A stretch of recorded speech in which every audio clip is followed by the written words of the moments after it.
Donc bonjour amis supporters, nous sommes avec Yannick Cavallero. Donc Yannick, est-ce que tu peux nous présenter un petit peu ton parcours sportif de ton début rugbystique jusqu'à aujourd'hui? Moi j'ai commencé à Soragout, juste à côté là. Après je suis parti à Minime au Castres Olympique, puis j'ai fait toutes les phases jeunes jusqu'au professionnel. J'ai fait un an de contrat pro ici, après j'ai dû partir 4 ans à Montauban. Et me voilà revenu, maintenant ça fait 2 ans et j'attaque la 3e année. Comment tu te sens aujourd'hui au niveau du groupe Castres Olympique? Comment tu te sens dans ce club-là par rapport à vos 2 quarts de finale que vous avez pu faire sur les 2 dernières saisons? Comment tu te sens sportivement, personnellement? Personnellement, bon, déjà je me suis blessé, donc voilà, mais après niveau groupe, il y a toujours un super état d'esprit. Les entraîneurs et tout le staff ils sont là pour ça aussi, pour mettre l'ambiance et tout, ils savent bien faire. Et puis voilà, on sait que c'est en ayant une confiance les uns envers les autres et qu'on peut réussir. Comme on a vu les 2 années précédentes, avec l'ambiance qui règne dans ce club, c'est ce qui nous fait réussir. Est-ce que tu vois une différence entre la période où tu quittais le Castres Olympique et la période où tu le retrouves? Mais c'est pas pareil, parce que quand je suis parti, j'étais jeune, voilà, j'avais beaucoup envie de jouer. Après, on m'a pas laissé le temps de jeu, on m'a pas laissé trop m'exprimer. Je suis parti avec un peu d'amertume parce que je voulais quand même essayer ici. Et après, je regrette pas parce que je suis parti, j'ai connu les 2 entraîneurs là-bas. J'ai passé 4 ans fantastiques avec une très belle équipe, je regrette rien. Si c'était à faire, je le referai. Et voilà, maintenant je suis revenu, c'est complètement différent. Je suis revenu, ce qui m'a fait revenir aussi, c'est les 2 entraîneurs, parce que je sais comment ils fonctionnent. Et voilà, après c'est sûr que comme je dis, c'est complètement différent, mais je suis super heureux pour le club parce qu'ils ont passé des années difficiles et puis maintenant ça fait 2 ans que ça marche bien, on n'est pas à l'abri de mauvais coups, on voit que dans le championnat ça va très vite, d'une année sur l'autre on peut se retrouver en bas du classement, donc on fait très attention et on fait tout pour faire plaisir au public, à nous et voilà, pour que ça dure, qu'on regoute aux phases finales et espérons l'an prochain pas passer par les quarts et de suite en demi.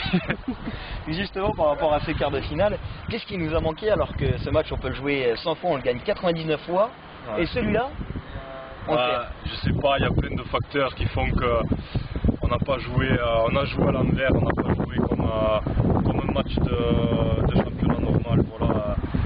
Peut-être qu'on est parti avec un handicap qu'on ne pensait pas. On était vécu à domicile, voilà, on s'était dit c'est nos terres, toute l'année on a bataillé pour garder notre terrain entre guillemets vierge. Et puis voilà, fin de championnat, en plus Montpellier font un gros début de championnat. Fin de saison, ils s'éteignent un peu, on se dit ça va passer, on avait peut-être la tête à Marseille, bien qu'on s'était dit de faire attention. Et voilà, après comme j'ai dit, il y a des comportements qu'on a vus, c'était différent, c'était un match, comme tu dis, je pense qu'on le rejoue, on le gagnerait, voilà. C'est comme ça, c'est le sport, il faut, on regrette un peu, mais bon, il faut tourner la page, maintenant c'est du passé. Il y a une saison difficile à venir encore, donc on va essayer de retourner au plus haut. Est-ce que c'est pas important justement à travers cette défaite après Montpellier, même si elle est douloureuse pour tout le monde, elle l'était pour le public, pour les joueurs, de voir des mecs comme Azoé, la larme à l'œil, tu vois, que vous tous vous voir déçus comme vous l'avez été en vous disant putain mais voilà, on n'était qu'à un match, alors qu'on avait commencé à se mettre le défi à partir de Biarritz en se disant putain si on commence pas à gagner maintenant on est foutu quoi. Tu fais ce match à Perpignan ou alors on retrouve un Castres Olympique qu'on n'avait pas eu depuis longtemps, même si Perpignan n'avait plus rien à jouer, ça n'excuse pas tout parce que sportivement ils ont été pris dans tous les coins et on s'est dit mais qu'est-ce qui peut nous arrêter quoi. Ouais. Quand tu vois la fin du championnat et ce qui se passe après justement avec cette qualification de Montpellier, il y a de quoi avoir les boules quand même. Ouais, c'est sûr, mais comme je t'ai dit là, c'est du passé. Après on a vu Montpellier, ce qui fait râler un peu plus, c'est qu'ils sont allés jusqu'en finale. On se dit nous aussi on aurait pu être là, mais bon on n'a pas fait ce qu'il fallait le jour J et voilà, ça va nous servir encore de leçon. On grandit saison après saison. l'effectif se renforce un peu plus. Comme je t'ai dit, on est obligé de mettre la barre encore un peu plus haut. On voit avec la Coupe d'Europe ce qui arrive, le championnat qui se durcit. Donc voilà, et puis quand tu goûtes en haut là, tu as envie d'y retourner. Donc on va essayer d'aller encore plus loin. Mais bon, après Montpellier, ils ont joué avec leur qualité et ça les a menés jusqu'en finale. Peut-être que aussi ils ont été un peu plus déçus de tomber de plus haut, mais bon, on aurait aimé aller à Marseille au moins et après peut-être à Paris. Qu'est-ce que tu penses justement de ce championnat qui se durcit de plus en plus? On le voit, les équipes qui montent ont des gros budgets déjà.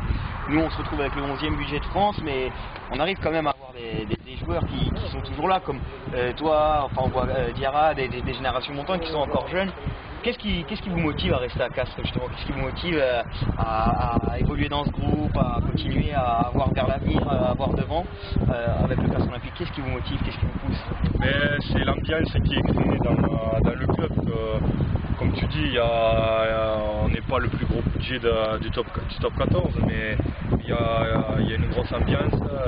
Tout le monde se serre les coudes, tout le monde joue les uns pour les autres et les uns avec les autres. Ça tire pas dans les pattes et voilà. Après, on donne tout pour s'éclater. Voilà, on veut prendre du plaisir et on sait que ça passe par des sacrifices, qu'il y a des moments difficiles, mais c'est là qu'il faut qu'on se serre encore plus entre nous et ça passera après. Ça passera. Bon, qu'est-ce que tu penses maintenant du public et de l'ambiance qu'il puisse y avoir à Pierre-Antoine?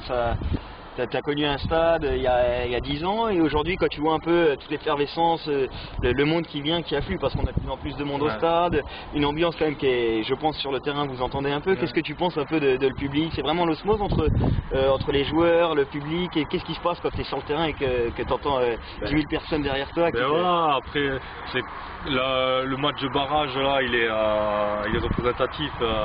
On est rentré, putain, on avait tous les poils comme ça, on avait des frissons partout. Et ouais, moi je trouve qu'à Castres, le public il suit de plus en plus.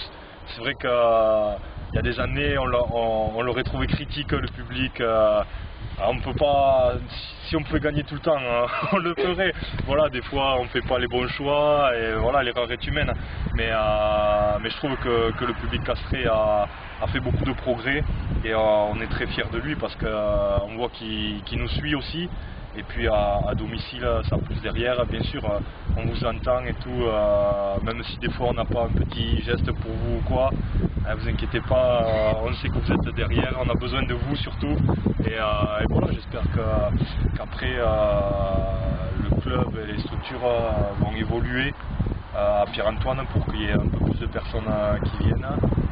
Peut-être après, je sais pas, j'ai des échos comme quoi ça augmente encore, donc peut-être baisser, il faut en parler, peut-être rebaisser les places pour qu'il y ait un peu plus de monde qui vienne, je sais pas. C'est pas moi qui l'ai dit, hein. Mais je sais que j'entends autour, donc voilà.